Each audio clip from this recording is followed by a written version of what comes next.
In this section, I will look at managing disk quotas. Disk quotas allow you to place limits on how much data your users are storing on your servers, hopefully before it gets out of control. Disk quotas effectively control how much disk space a user can use. They come in two types. First, the soft quota. The soft quota simply warns the user that they are approaching the limit of their quota. A hard quota stops the user from writing to the hard disk. In order to use quotas, your hard disk must be formatted with NTFS. Disk quotas are calculated based upon the owner of the file. For this reason, they do not apply to the built-in administrator account. A lot of system files have the administrator as the owner of the file. If the administrator were denied access to the hard disk, and thus access to the system files, the computer may crash. With Windows Server 2008, there are two different quota systems. The first is NTFS quotas. NTFS disk quotas go back to Windows 2000 and have not changed that much since first introduced. With NTFS quotas, you can set one setting per user per volume. NTFS quotas calculate how much disk space the user has used based on the logical file size. If the file is compressed, it may take significantly less disk space, but NTFS quotas will still use the uncompressed file size. This, unfortunately, does not encourage your users to compress their files. When a user does go over their quota, NTFS quotas can log an event in the event logs. Unfortunately, this is the only kind of notification that it supports. In a moment, I will do a demonstration of NTFS quotas. After that, I will look at the new quota system called FSRM quotas. FSRM quotas, unlike NTFS quotas, allow you to set up a quota on a folder or a volume.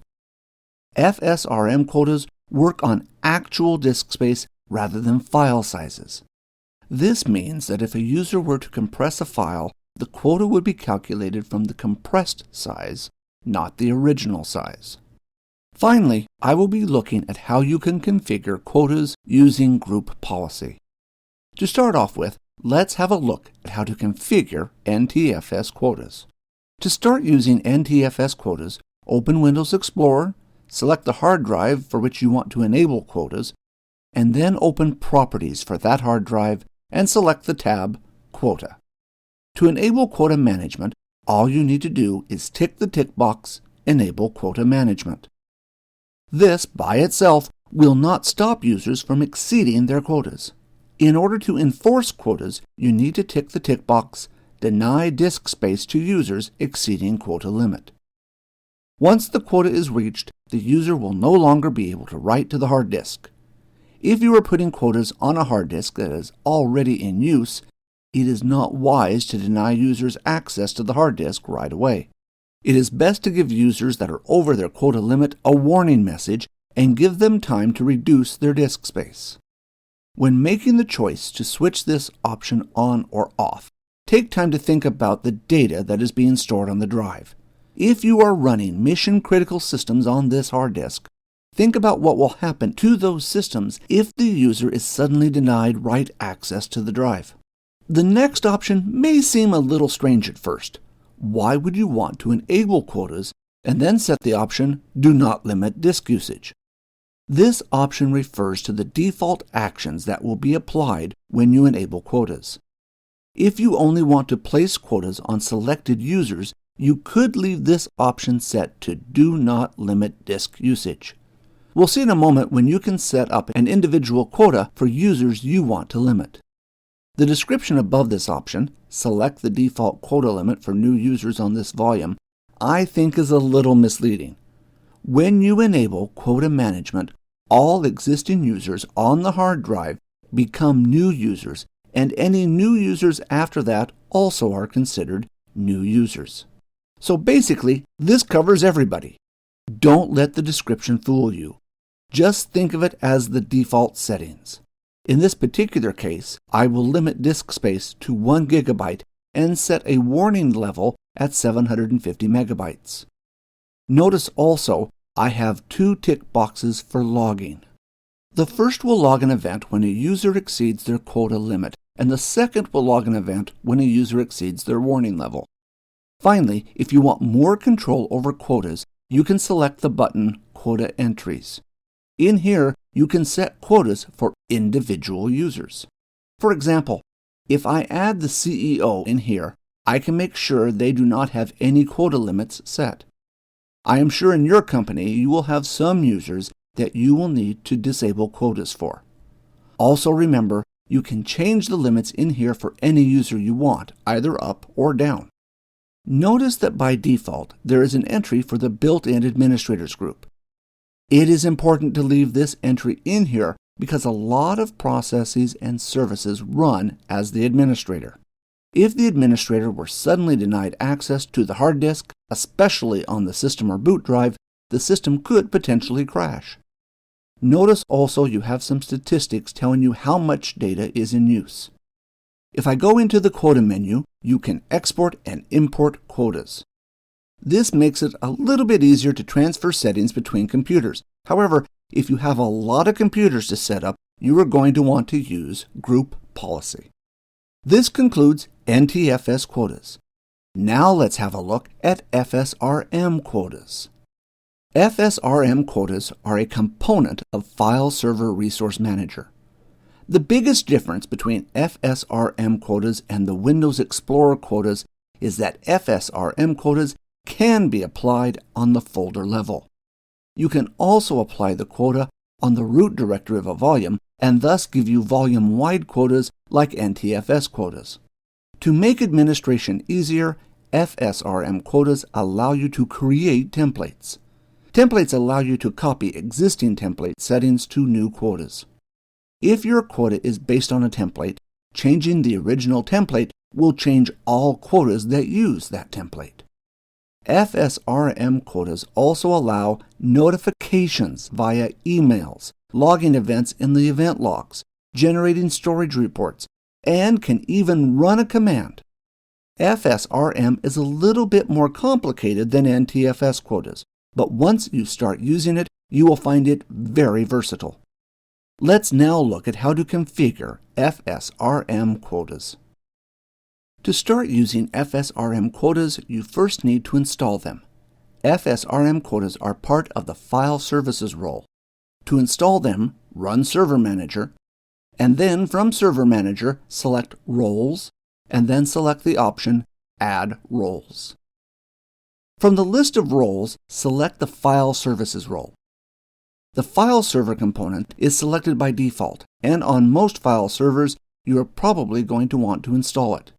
The file server component makes it easier to administer shares on your server. However, to use FSRM quotas, all you need is the File Server Resource Manager component. On the next screen of the wizard, you can select which hard drives you want to monitor and generate reports for. In this particular case, all my shared data is on the D drive, so I will select the D drive. File Server Resource Monitor can generate a lot of useful reports on disk usage on your system. If I select the Options button, I can see a list of the reports that File Server Resource Manager can generate. Useful ones include Large Files Report, Quota Usage Reports, and there is even a Duplicate Files Report. Regardless of which options you choose here, they can always be changed later on.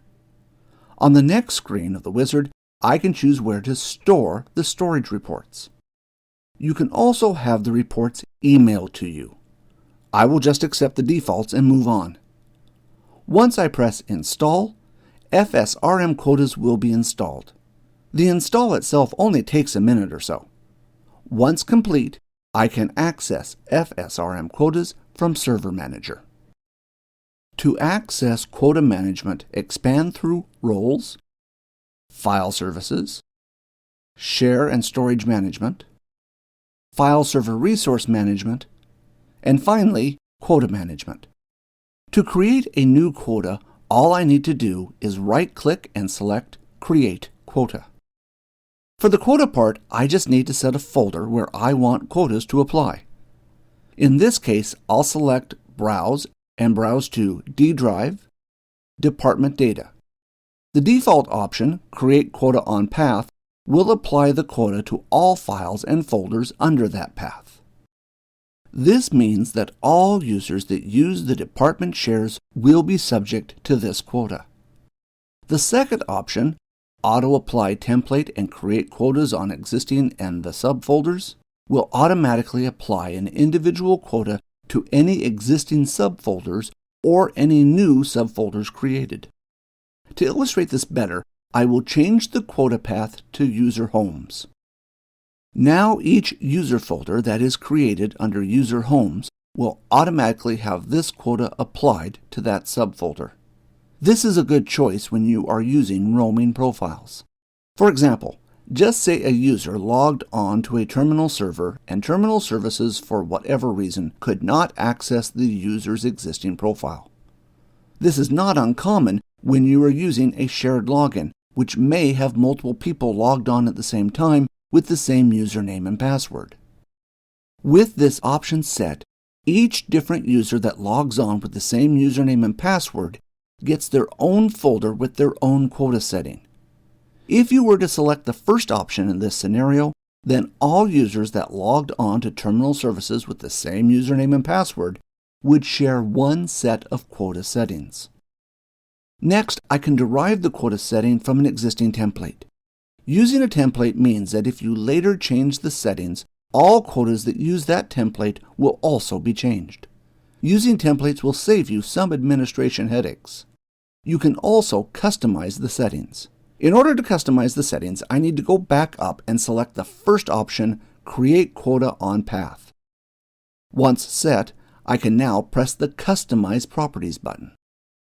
As you can see here, I have access to the templates and can select one. If I wish to use the settings from that template, I can press the Copy button and those settings will be copied into this quota. The next thing you can set is the space limit. This is the maximum amount of space the user will be able to use when these quota settings are applied to them. If the hard quota option is set, users will not be able to exceed the quota limit, which in this case is 200 megabytes. If you select the option Soft Quota, users will still be able to write to the folder after they have exceeded their quota. Below this, you have the notification thresholds. When a particular level is reached, Quota Manager will perform an action or actions. You can see these actions are Email, Event Log, Command and Report. There is no notification yet for Report, so let's go ahead and add one. To do this, I will press the Add button. At the top, you can set the percentage of disk usage that needs to occur before a notification is generated. Notice that I can set a value above 100%. When the disk usage goes over, in this case 110%, a notification will be triggered. When this occurs, you can send an email off to the domain administrator. You can also send an email off to the user who is exceeding their quota. Below this, you can also customize how the email will be formatted. This is an excellent notification to set up as it provides feedback to the user that they need to remove some files or risk going over their quota. On the next tab, you can select to have an event logged into the event viewer. If you wish to customize the details of how the event is displayed in the event viewer, you are free to do so. On the Command tab, you can run a command when this notification occurs. For example, you may run a command that removes temporary files or other housekeeping activities like archiving files. On the Reports tab, you can select a number of reports that will be run. Any reports that you select here will automatically be run when this threshold is reached and then stored for you to view later. You can also elect to send these reports to an administrator or to the user that has exceeded their quota. Now that I have selected all the reports that I want, I can now exit out of the dialog boxes and go back and press the Create button. I will now get an option to create a new template using these settings. If you are planning on using these settings on multiple folders, it is worthwhile creating a template. If at a later date you decide to change the template, All volumes and folders that use this template will be changed automatically. In this particular case, I will not create a new template. My quota will now be created. If I select Quota Templates, I can see all the currently active templates. If I right-click on Quota Templates, I can create a new template, or if I select an existing quota, I can edit it. In this case, I will change the quota from 500 megabytes to 1 gigabyte. Once I press OK, I will be asked how I want to update the quota setting. The first option will apply to any quotas that match this template. If the settings have been customized in any way, the settings will not be applied. The next option will apply the changes I just made to any quota that is using this template, regardless of whether any customization has been performed. The last option simply modifies the template and does not change any existing quotas. That's it for FSRM quotas. As you can see, they are very customizable. I will now switch to my domain controller to show you how to deploy quotas through Group Policy. First of all, open Group Policy Management. Since I am only looking at the settings and not making any changes, I will edit the default domain policy rather than create a new group policy. The disk quota settings are found in Configuration, Policies, Administrative Templates, and finally, Disk Quotas. As you can see, there are only 6 settings for disk quotas and only affect NTFS quotas. You cannot configure FSRM quotas from Group Policy. The first setting enables disk quotas and prevents the user from disabling them again. The next setting determines whether disk limits will be enforced, or in other words, a hard limit will be imposed. The next Group Policy setting determines the quota limit and also the warning limit. Like any other group policy, settings for disk quotas, once they are configured, cannot be changed by the user. The next setting logs an event when the quota limit is exceeded, while the following setting logs an event when the warning level is exceeded. The last setting extends quotas to apply also to removable media. If you do not enable this setting, disk quotas will only apply to fixed media such as hard disks. Unfortunately, there are not too many options to configure disk quotas in Windows Server 2008. If you are planning to implement disk quotas in your organization, it is best to place controls early. Believe me, I've worked in plenty of sites where they have attempted to implement disk quotas when they started running out of hard disk space. By then, it is too late. Getting end users to go through their files and remove or archive anything they no longer require to get them under their quota is a difficult and painful task. Remember, regardless of which quota system you use, quotas are determined by the ownership of the file. If the ownership of the file is set to the wrong user, the ownership of the file can be changed. If you find that quotas don't seem to be working, see who owns the file. It is not uncommon during server upgrades and migrations for ownership of user files to be lost and changed to the administrator. If this occurs, your quotas will be affected. Finally, for the exam, remember hard quotas prevent access while soft quotas only give warnings. Good luck with quotas, and remember, a little bit of control to start with can save you a lot of headaches in the future.